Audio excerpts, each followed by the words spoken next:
दोस्तों नमस्कार। आज आपका दोस्त जगदीश सांकले एक बार फिर हाजिर है और आज एक घरेलू मुद्दा लेकर,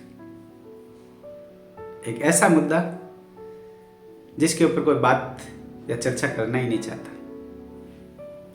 दोस्तों, कभी आपने महसूस किया है, ये विशेष करके बच्चों के लिए है जो मैं बताना चाह रहा हूँ, और ये बात आप अपने बच्चों के सामने ज़रूर रखें, मेरी बहनों, बेटियों और महिलाओं के समक्ष ज़रूर रखें। यह वीडियो उन्हें ज़रूर दिखाएं जो मैं आज चर्चा करने वाला हूँ। ये विशेष करके उन्हीं के लिए है।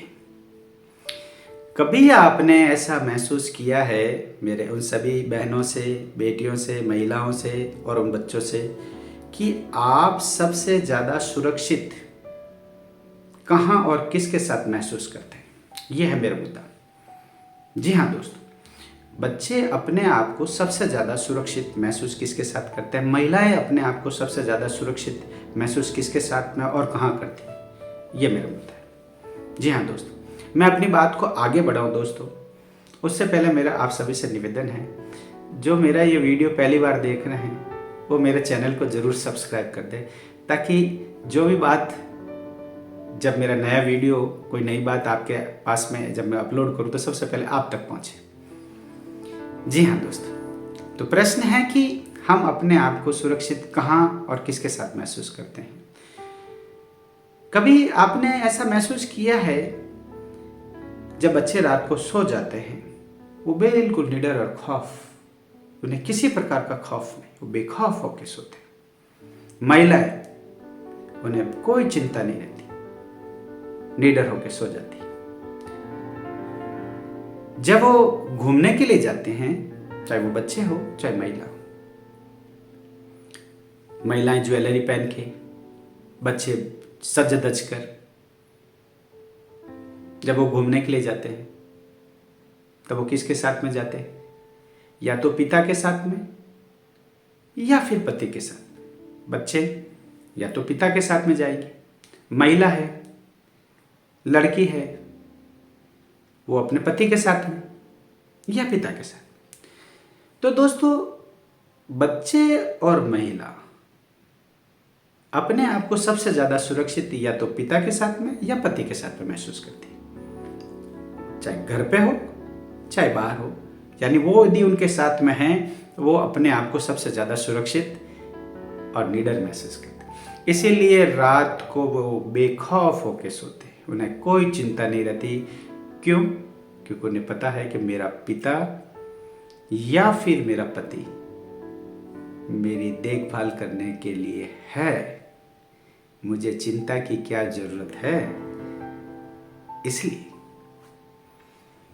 जब आप ये जानते हैं कि आपका पिता या आपका पति आपके साथ में है और उसके रहने से आप अपने आप को सुरक्षित, निडर, बेखौफ महसूस करते हैं, तो हमारी ड्यूटी क्या बनती है, हमारा कर्तव्य क्या बनता है कि हम उस व्यक्ति का मान, सम्मान, इज्जत बढ़ाएं। बच्चे हैं तो उनका एक कर्तव्य नहीं बनता कि हम अपने माता पिता का आदर करें, उनका मान सम्मान समाज में, देश में बढ़ाएं। हम ऐसा काम करें जिससे हमारे माता पिता को समाज में, देश में कहीं नीचा देखना ना पड़े। हम उनकी आज्ञा में रहकर काम करें। क्या चाहते हैं वो आपसे? एक डिसिप्लिन लाइफ ही तो चाहते हैं, और क्या चाहते हैं? कभी मेरे उन बच्चों से एक प्रश्न है कि जब आप पढ़ने के लिए जाते हैं या चाहे कहीं घूमने के लिए जाते हैं या कहीं पर भी जाते हैं, आप अपने पिता के समक्ष अपनी ज़रूरतों का पोटला रख देते हैं, ये मेरी ज़रूरत है, आपको पूरी करनी है। निस्संदेह आपके पिता ने कभी भी आपको मना नहीं किया होगा, मेरा ऐसा मानना है। कोई रेयरली ऐसा उदाहरण हो तो एक अलग बात है। पिता कैसे आपकी ज़रूरत पूरी करता है, या तो वो जानता है या उसकी आत्मा जानती है, परमात्मा जानता है, लेकिन आपकी हर ज़रूरत को पूरी करने का प्रयास करता है। आपका भी फर्ज बनता है कि आप अपने उस पिता का कहना माने। वो आपसे और कुछ नहीं चाहता, आप अनुशासित रहें उसका सिर गर्व से ऊपर करें। That's all. यही जब हम बड़े हो जाते हैं ना दोस्तों, तभी हमें एहसास होता है कि हमारे पिता ने हमारे लिए क्या किया। किसी ने सही कहा है, जब तक पिता था, जब पिता कमाता था और माता पकाती थी तो हम भरपेट खाना खाते थे। और आज जब मैं कमाता हूं, न खाने का पता है न भूख का पता है। ये सच्चाई है दोस्तों। पिता जब तक होता है तब तक आपको एहसास नहीं होता, और जब आपको एहसास होता है तब वो दुनिया में नहीं रहता। याद रखिएगा दोस्तों। इसलिए इस मेरी बात को गौर से सुने और अपने माता पिता की इज्जत आज से ही करनी शुरू करें। नहीं तो आपके पास पश्चाताप के लिए भी समय नहीं मिलेगा, क्योंकि पश्चाताप करने के लिए भी तो चाहिए ना, हम जाके किसी से कह सके हमें माफ कीजिए, तो सुनने वाला भी तो होना चाहिए। ये ध्यान रखिए। जितनी भी महिलाएं हैं उनसे भी मेरा निवेदन है, चाहे बहन हो बेटी हो, ये शादीशुदा महिलाओं से मेरा निवेदन है।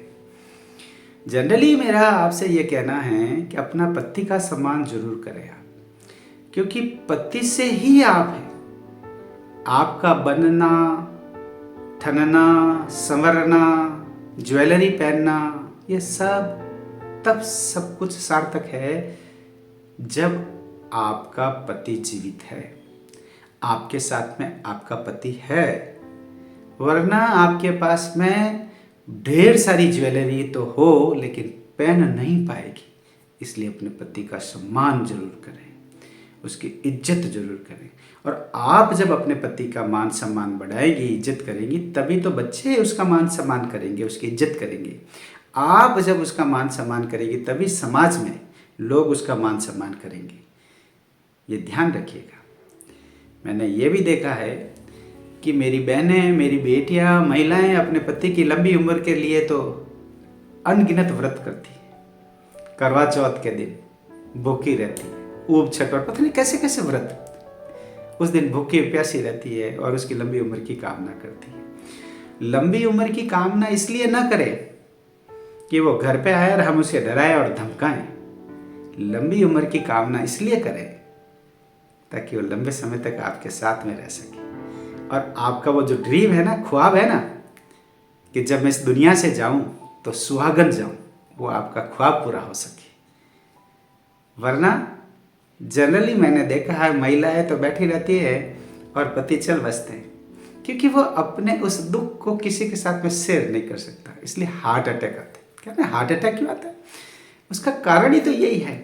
उस पति की दुविधा देखिए आप, वो किसी को बता नहीं सकता कि मेरी पत्नी मेरा कहना नहीं मानती, मेरे बच्चे मेरा कहना नहीं मानते। किससे बताए?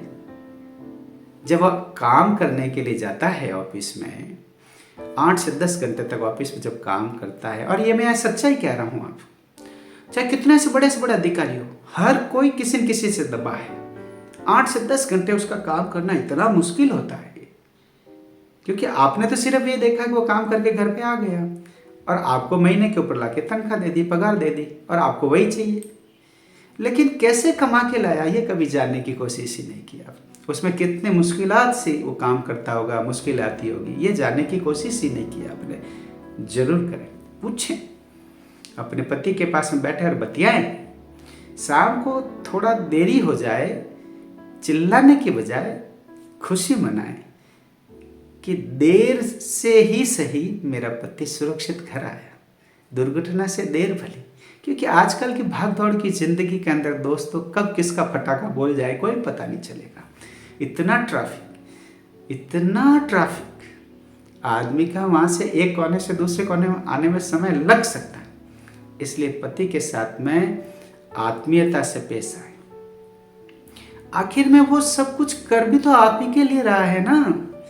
कभी आपने जानने की कोशिश ही नहीं की होगी, समझने की कोशिश ही नहीं की होगी कि उसकी जितनी तनख्वाह होती है, उसकी तनख्वाह एक्स है ना, उसका 99% तो आपको देता है, आपके घर परिवार के लिए देता है, बच्चों के लिए देता है। वो अपने लिए क्या रखता है? समझिएगा। ये बात जानने की। इसलिए पति का सम्मान होना बहुत ज़रूरी है, उसकी इज्जत होना बहुत ज़रूरी है, और उसी से ही आपकी इज्जत है। और बच्चों से भी मेरा यही कहना है, क्योंकि पिता है तो आप हैं। वरना उन लोगों से जाके पूछिए जिनके पति या फिर पिता नहीं है, उनकी क्या दुर्दशा है समाज में। बहुत रेयरली एग्जाम्पल होंगे, और जिनके एग्जाम्पल है तो उनके पति और या पिता बहुत सारी संपत्ति छोड़ के गए होंगे, लेकिन संपत्ति भले ही छोड़ के जाए, लेकिन लोगों की नज़रें है ना बहुत कातिल है, जीने नहीं देती अकेले को। समझिएगा, ये बात है मेरी जो मैं आपसे कहना चाह रहा था, जो कोई भी नहीं कह रहा है। कहने में हिचकिचाता है कि कहेंगे तो बहनें क्या समझेंगी, बेटियां क्या समझेंगी, महिलाएं क्या समझेंगी, बच्चे क्या समझेंगे। मुझे पता है ये बात मेरी यदि आपको बुरी भी लगे तो मैं माफ़ी चाह रहा हूँ आपसे, हाथ जोड़ के क्षमा प्रार्थी हूँ। लेकिन कई इसलिए है कि यदि समझ में आ जाए तो ये ज़रूरत है ना उस व्यक्ति का सम्मान करने की, जो आपके लिए 24 घंटे सोचता है, रात को नींद में भी आपके लिए सोचता है, सोते समय भी वो अपने बच्चे और अपने परिवार के बारे में सोचता है। उसका यदि सम्मान और इज्जत नहीं होगी, उसको प्रेम से आप बतियाएंगे नहीं, तो फिर वो किसके लिए सब कुछ करेगा। ये बात मेरी ज़्यादा से ज़्यादा लोगों तक पहुंचाने का प्रयास करें। मेरे चैनल को ज़रूर सब्सक्राइब करें। जय हिंद।